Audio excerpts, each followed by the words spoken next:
21 straight for us. So season high for him. Go ahead with questions whenever you guys are ready.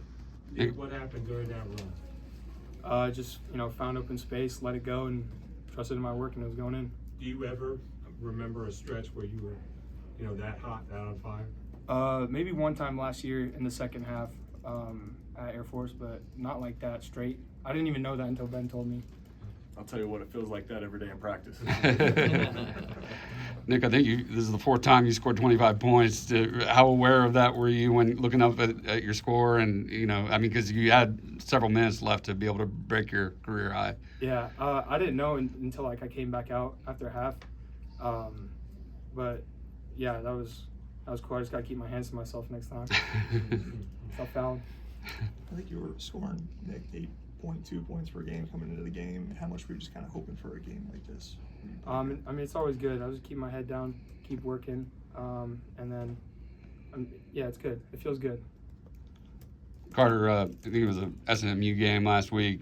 Both you and RJ got in some foul trouble. Nick came in and gave you some really good minutes off the bench. How much of a luxury is that to have you three guys rotating and know that, if one of you or two of you do get in foul trouble, the other guys can step up the way Nick did? Yeah, I think it relieves a ton of pressure because we got lots of guys that are all different, but I think that we all complement each other. And so if one of us or two of us get in foul trouble, we got another dude who's a very good player who can get in there and get stuff done and can really help us win. Whether it's RJ, Nick, or me, I think we're very talented with bigs here.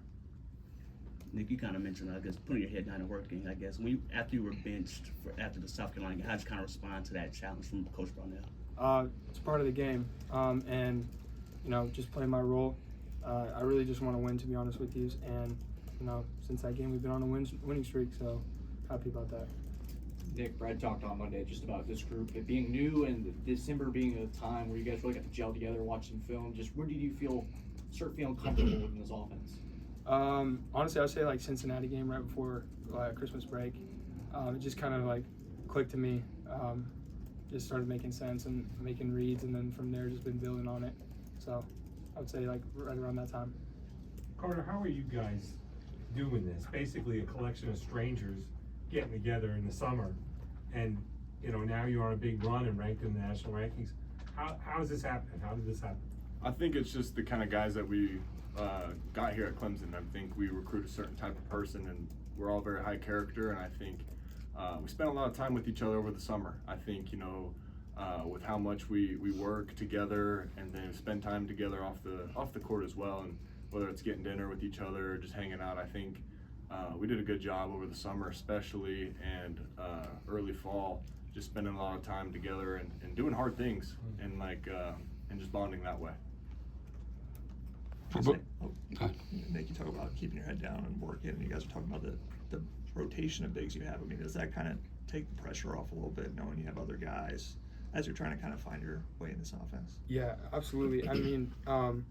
And not even just the bigs, we're deep in the guard position too. We really have a solid squad. If anyone goes down, we have another guy that can step up very easily. So I think that's kudos to everyone and the coaches too for getting a good team together. Or you said you've seen Nick play how he did tonight in practice.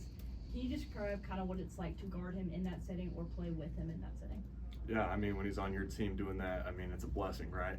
He absolutely lit it up tonight, and I think having to guard Nick day in and day out, I think it's helped me become a better defender, because it's been a little bit harder transitioning into guarding more post players that can also shoot the three, and I think Nick guarding him every single day has allowed me to become more comfortable and help me become a better defender in that regard. For both of you guys, what's it been like being coached by Coach Bender, and what's different maybe about his coaching style compared to your previous coaches? Yeah, he's a great coach, and he does a lot of one-on-one time with film, workouts, and he's very open with our schedules. I'm all online, so my schedule's pretty open, but guys like Carter and RJ and Chase, Trent, he makes time to really get in with them, teach them, and it's awesome to work with them.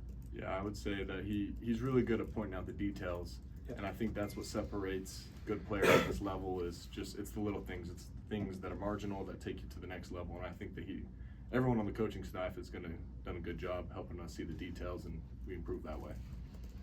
Nick, what's the mindset now as you kind of look forward to the next game? You got one of the other 3 undefeated teams in this league coming here.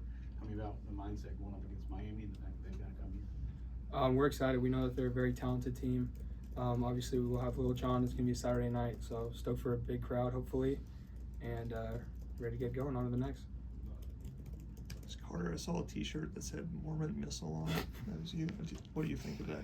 I think it's awesome. Although I'm a member of the Church of Jesus Christ of Latter-day Saints, and a nickname that some people call us is Mormon. That's not really what we're called, but it's cool to see people embrace me, and I think it's a fun little nickname that I enjoy. I think it's funny. It's easier to fit Mormon on a T-shirt. Absolutely. I mean, the Church of Jesus Christ, it's a long name, so it's all good. I loved it. Any more questions for these guys? I guess is the head. Do you feel like the headband is kind of like a signature part of your look too? Yeah, I think I never wore a headband until I got into college, and so I think it's part of what I do now, and wear a headband guy. All right, thanks guys. Thanks, guys. Thank you. Appreciate it.